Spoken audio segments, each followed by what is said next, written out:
Yo, welcome back to another Ultimate Marvel vs. Capcom 3 guide, and we got Akuma. I don't even know why I'm making a guide on this character, but I don't see a lot of people playing with him, right, in my opinion, so let's do it. We got the basics, we got the normals, we got the specials, we got movements, we got assists, and we got supers, okay? So, his normals, right, we got the stand A, right, and we got the crouching A.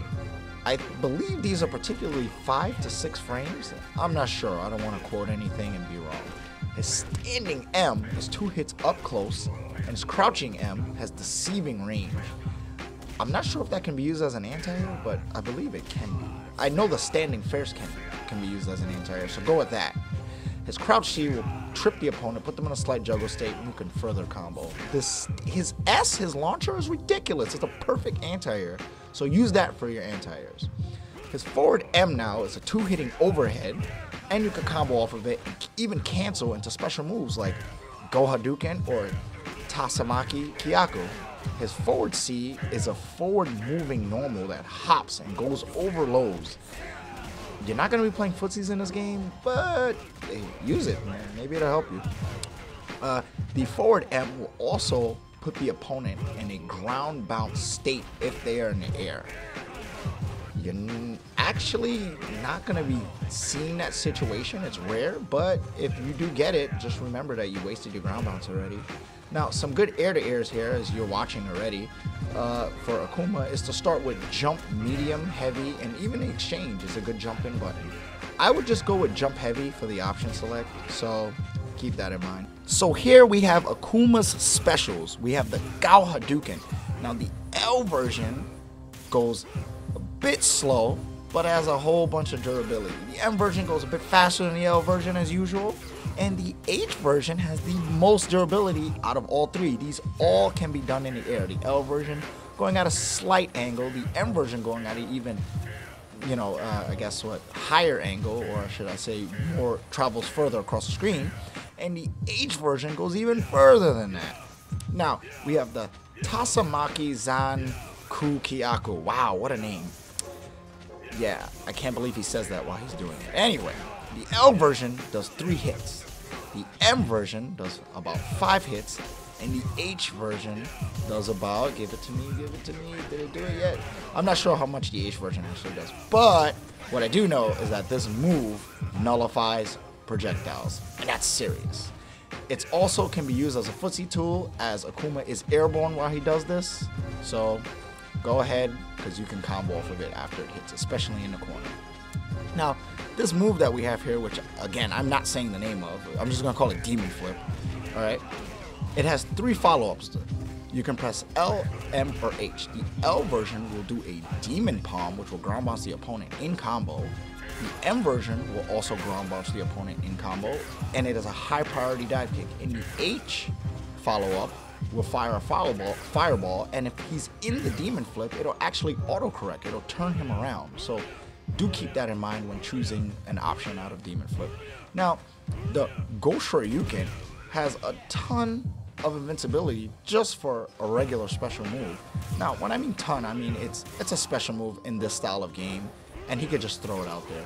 The L, M, and H version all do the same thing, except for one gets more hits than the other when you travel up the hierarchy. L, doesn't do as many hits as H, and so on and so forth. So, the Ashura Senku, which is Demon Warp, or whatever you want to call it, Akuma will pass. He has the ability to pass through your opponent, and this thing has fast recovery, so you should use that as one of your primary footsie tools to get in safely. Taking a look at Akuma's assist here, we have the first assist, which is Demon Flip M. So this is the follow-up that I was talking to you about when you press M. That's the high priority dive kick. Once that dive kick is out, it's kind of hard to stop as an assist. It is an overhead, and it will OTG for you. If the opponent's hit by it regularly, it'll cause a great deal of stun. But as you can see here, I have the computer on all guard, only to block low, and he's blocking upward. So it is an overhead indeed. So you can use that for unblockable attempts. Now, for his second assist, we have the Go Hadouken, of course. And it has a whole bunch of durability, and you can use it like how you use Handaki, as I explained before in the other guide with 0, but it can win some Fireball Wars for you.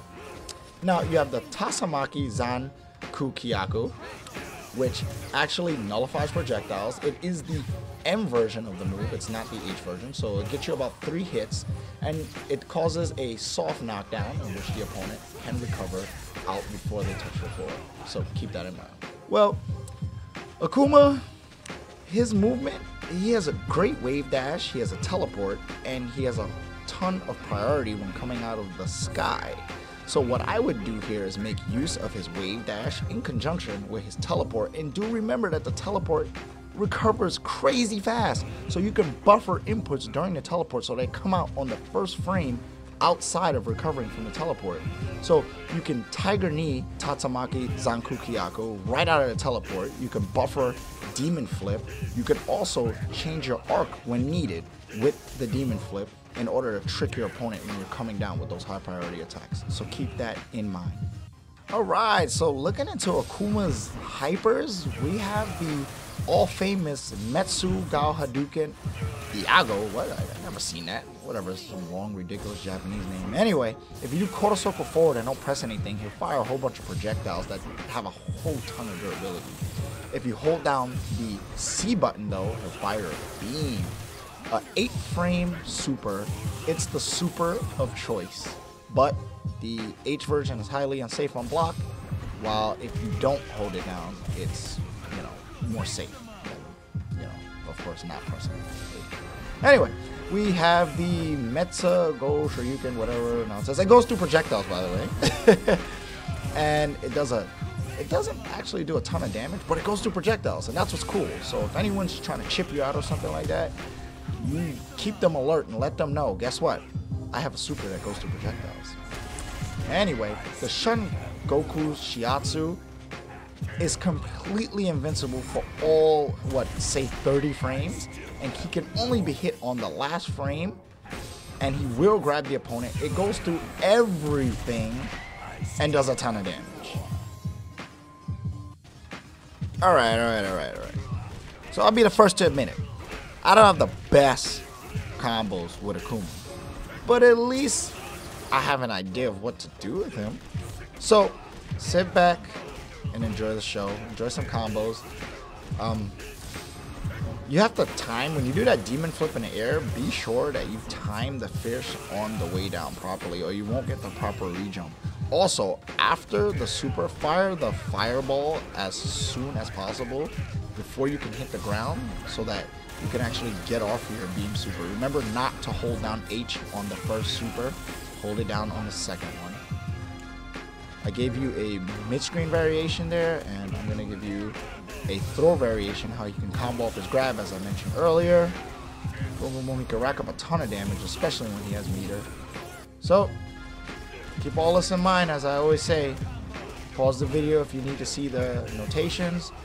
And I wish my guy would not put those goddamn Japanese names in. Even I don't know what's going on those combo notations. So, some great synergy and team assists that go, with Akuma are, this is kind of weird for me because Akuma's normally the assist. Some good assists that go with Akuma are, can you pick another version of him? Never mind, let me stop fooling around. Yeah, you could pick the Wire Grappler, keeps people on the ground. Jam Session with Dante helps Akuma zone. Plasma Beam and Sentinel Force will be in all these guides, okay? So those are automatically going to be down there. Vajra helps Akuma, sort of zone and play the whole rush down game, because you never know when Vajra's coming down on you. As I stated before, you're going to have to position yourself with Akuma, as well as I did before with Zero. I did state that, but so much more you're going to have to do it with Akuma. So to begin with, you want to zone with the Gaoduken.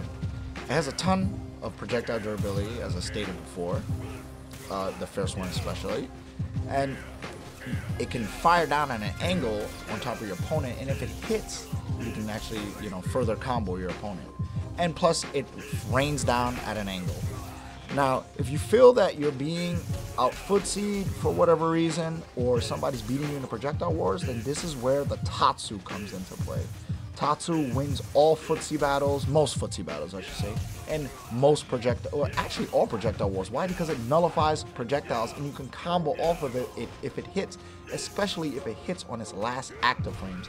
You can also TK this move, come down from the air with it, and remember that you do have a crouching normal, which is a low, so you can use this with you know, your overhead, so you can open up opponents. Remember what I was saying before also with the Tatsumaki.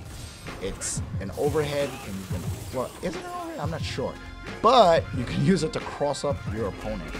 Remember to use the demon flip with the fireball to trick opponents. You can make it whiff, you can come down and change your jump arc, get to the floor faster. This confuses your opponents. You're gonna have to use these tricks to be effective with Akuma. This character's not gonna win for you. You have to use his movement in order to open up your opponent. That's what the overhead is there for. That's what the demon flip was put there for, and that's why it's so much different than it was in Street Fighter 4 as opposed to this. So there you have it for Akuma's advanced positioning and tactics. Alright, so some of the things that we learned today, especially about Akuma, is he deals a large amount of damage, especially if he has meter. The Tatsu has crazy priority. Think Taskmaster, think shield skills, just throw it out there. He has a fast full screen hyper, he combos off of an overhead, and he's great on X Factor level 3 as an anchor. His negatives, he has low life, and he just has, you know, his limbs have low range. That's about it. I think he's a really well-rounded character. So keep that in mind for all your Akuma users out there. Don't feel down because you only have, what, about 800k of health. They gave him 800k health for a reason. It's because this character is extremely hard to touch. This character should be used on point more. So try him out. Thanks for watching.